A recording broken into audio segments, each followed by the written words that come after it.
दोस्तों, नोएडा के एक सुनसान इलाके में 12 साल से बंद पड़े एक खंडरनुमा मकान में अचानक से एक महिला आती है। उसके चेहरे पर गहरा दर्द और आंखों में आंसुओं का सैलाब था।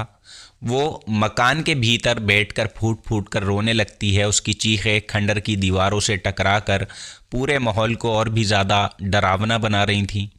वो चिल्ला चिल्ला कर कह रही थी, मुझे मेरी बेटी लौटा दो, मेरी बेटी कहाँ है। उसकी आवाज़ में दोस्तों ऐसा दर्द था जो किसी के भी दिल को चीर सकता था।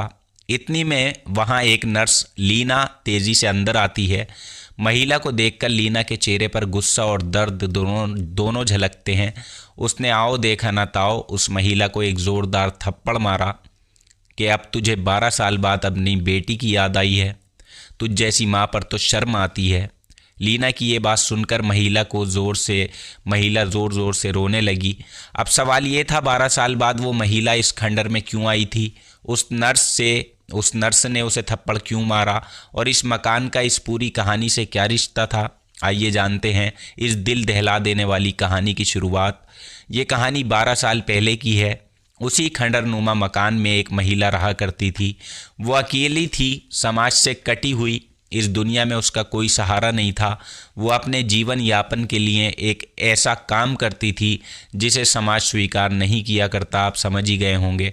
लेकिन समय बदला और उसकी ज़िंदगी में एक बच्ची ने जन्म लिया। बच्ची का जन्म उस महिला के लिए जैसे एक नई उम्मीद लेकर आया था, मगर बच्ची के आने से उसकी ज़िंदगी और मुश्किल हो गई। महिला का काम रुक गया। अब ना तो उसके पास खाने के लिए पैसे थे और ना ही इस बच्ची को पालने के लिए किसी भी तरह का कोई इंतज़ाम था। वक्त बीतता गया और हालात बद से बदतर इसके होते गए और आखिरकार महिला ने एक दिल दहला देने वाला फ़ैसला किया। इस महिला ने अपनी 6 महीने की बच्ची को उसी सुनसान मकान में छोड़ दिया और ख़ुद किसी दूसरे शहर में चली गई। वो जानती थी कि उस इलाके में कोई आता जाता नहीं था। उसने अपनी बच्ची को मौत के मुंह में छोड़ दिया था। अब दोस्तों, ऐसा होता है कि अगले दिन विजय नाम का एक आदमी जो उसी रास्ते से ड्यूटी पर जाया करता था, उसने मकान के अंदर से रोने की आवाज़ को सुना। बच्ची की ये चीख सुनकर विजय का दिल दहल गया। अब उसने खिड़की से झांक कर देखा पास जाकर, लेकिन कुछ नज़र नहीं आया। विजय ड्यूटी पर चला गया, लेकिन बच्ची की चीखें उसके कानों में गूंजती रहीं। अब शाम को वो जानबूझकर उसी रास्ते से लौटता है। उसने फिर से वही आवाज़ सुनी।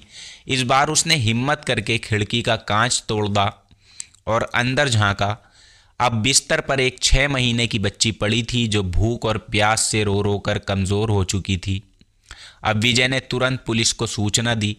पुलिस ने मौके पर आकर दरवाज़ा तोड़ा और बच्ची की हालत बेहद गंभीर थी। उसे फ़ौरन ही पुलिस ने अस्पताल पहुंचाया।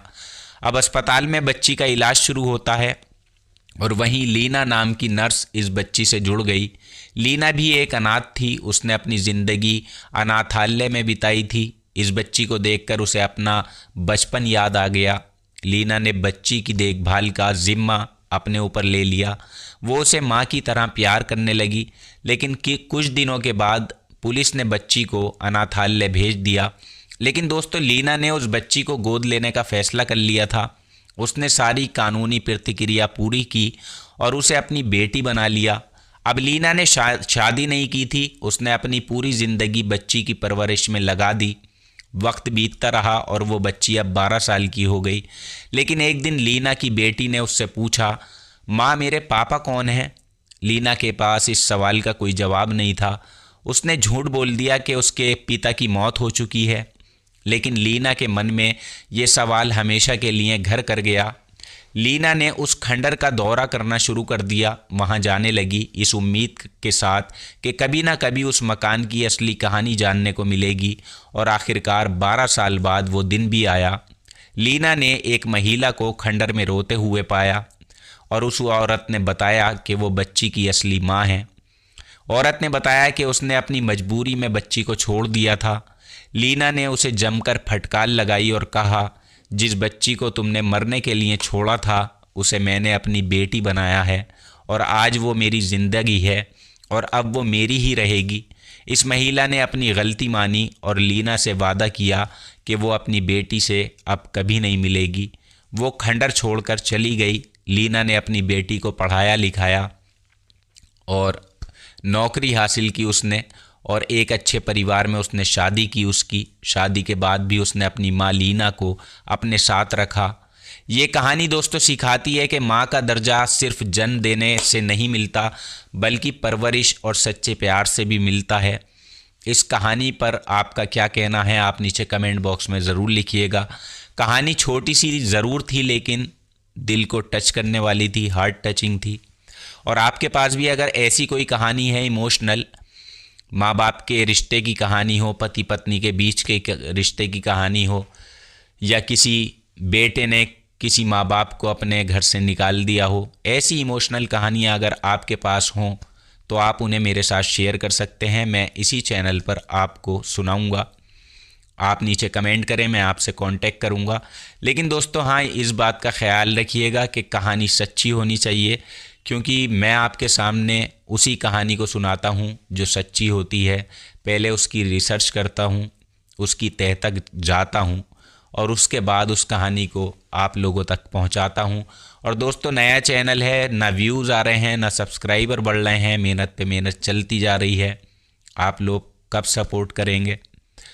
लेकिन बस सोचता हूं कि कभी ना कभी तो इस मेहनत का फल मुझे मिलेगा ही, और हो सकता है कि आगे चलकर कोई ऐसा चमत्कार हो जाए, भगवान करे कि इस चैनल के सब्सक्राइबर भी बढ़ें, हमारी फैमिली भी बढ़े, और इस चैनल की तरक्की भी हो। और आप लोगों को कहानियाँ हमेशा पसंद आनी चाहिए, क्योंकि अगर आपको ही कहानी पसंद नहीं आएगी तो मेरा सुनाने का फिर क्या फ़ायदा होगा।